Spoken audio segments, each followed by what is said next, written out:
When Marcus Rashford first broke into the scene, Manchester United fans were excited about his talent and potential. As usual, fans made comparisons to legend, and a common thought in the entire fan base was, at long last, we replace Ronaldo.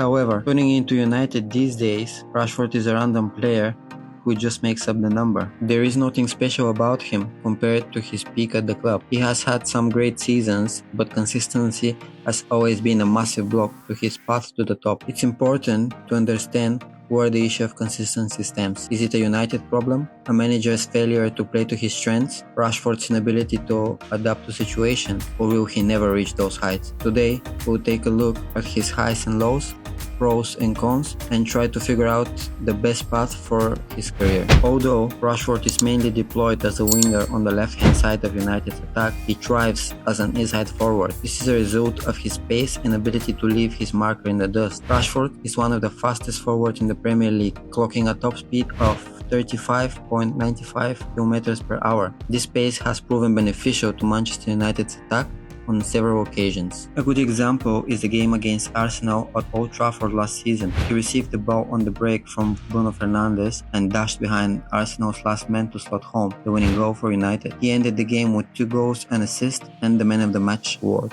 He is definitely your best bet when you're up against a team that primarily sets a high defensive line. We also Rashford tear up the league last year, particularly in the first half of 2022-23 season. Erik ten Hag set up his team to harness Rashford's strengths as much as possible. He received the ball in the good areas, putting him at an advantage against his marker. The entire team had one major task: get the ball to Rashford on the break. It's no surprise he scored a stunning 34 goals last season in all competitions. The main issue with this pattern of play is when he gets locked out, the whole team suffers. Ten Hag was new to the United job. He didn't fully implement his style. Currently, Ten Hag's team don't play the same as they played last year, and they have dropped off the top. Rashford is no longer the main man and has struggled to contribute meaningfully to the team. You cannot immediately point fingers at the manager for this because great players find a way, no matter the situation. However, there is definitely a flaw in your system when every forward is underperforming. Højlund struggled a lot and only recently got his first goal in the Premier League. Antony, on the other hand, scored just 1 goal in the whole of 2023. The underlying metric suggests that Marcus Rashford is actually not underperforming less than he is supposed to. His total of 5 goals in the Premier League is overperforming his expected goals for the season so far. The number sits at 3.5 xG in 21 games, which is really poor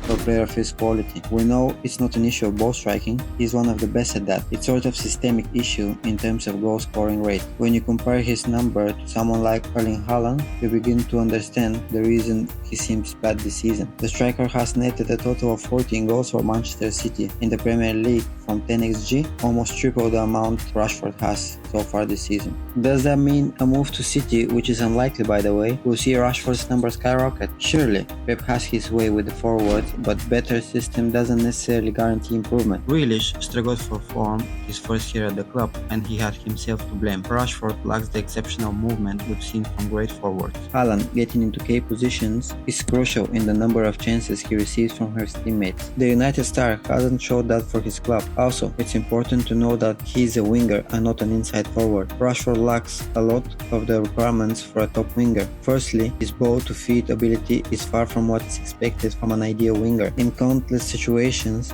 he fails to go past his marker with skill and loses the ball in tight areas. This wasn't true in his first few years at the club. It seems poor management has failed him in this aspect. Also, he's not your best passer and lacks top IQ required in the final third. It becomes evident when you check his assist statistics. Even when he's at his best, creativity was never one of his perks. Last season, he got a total of 5.35 XA compared to Bukayo Saka's 11.29, an aspect of his game that we can wholeheartedly say needs work. A common theme in his performances this season is the lack of passion and desire. We have seen him so many times leaving the defensive responsibilities to his fullback. When you watch teams at the top of the table, for example Arsenal's Bukayo Saka and Gabriel Martinelli, contribute a lot to the team, both on and off the ball. The game against Newcastle at St James's Park this season season is a good example. Rashford has contributed little to nothing, both on and off the ball, indicated by his heat map: 11 passes the entire game and 0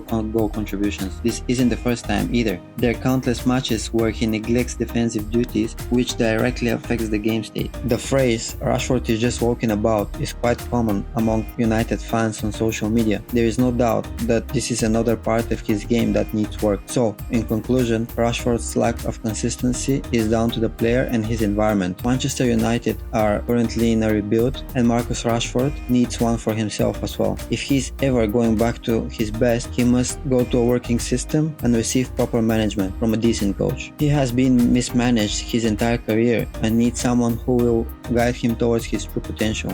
Do you think Rashford is still the guy that ushers in an era of success for Manchester United? Please let me know in the comments. Also, make sure to like the video and subscribe to the channel to get updates on new videos.